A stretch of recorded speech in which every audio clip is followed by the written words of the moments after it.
Humans finally won the war against the aquatics, but the way they won was so cruel that it made people's hair stand on end. It wasn't a nuclear bomb but a carefully engineered virus. After its release, 90% of the aquatics were infected. The beaches were littered with countless corpses, the ports were blocked, and the piles of bodies were like mountains. No one outside knew what had happened here, but don't rush to show sympathy. From the very beginning of the war, the aquatics had no intention of sparing humanity. They claimed they were going to punish humans for fishing and hunting fish. They first targeted man's best friend, mass hunting pet dogs, and even using aggressive accusations to brand humans as villains during meetings. However, Lisa from the Joint Department soon realized that catching dogs was just a smokescreen, and the real killing move was in the sea. The Antarctic glaciers were melting at an incredible speed, with an entire ice shelf disappearing in just a few hours. The ocean was the aquatics' greatest asset. If all the ice on Earth melted, the sea level would rise by more than 100 meters. Humans would be drowned without a fight, and the aquatics just needed to wait to win. Lisa tried to negotiate, but the aquatic envoy's attitude was cold. This was never a war, just cleaning up. They gave humans 5 years. Either accept the agreement and clean up the garbage in rivers, lakes, and seas, or build an ark, or flee to the plateaus.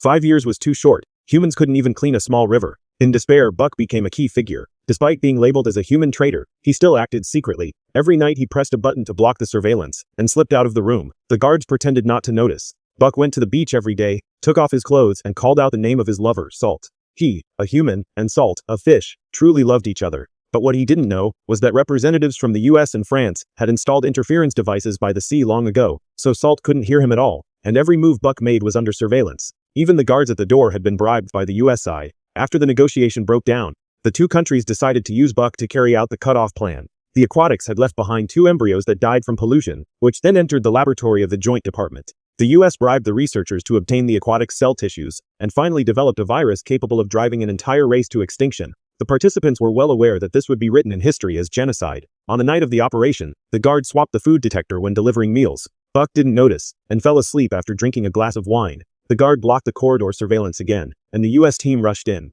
They had to finish everything before he woke up. Everyone put on protective gear and did their part. Injecting, positioning, turning on the ultraviolet disinfection, and finally evacuating. The whole process took less than a minute. But at this point, the guard made a fatal mistake.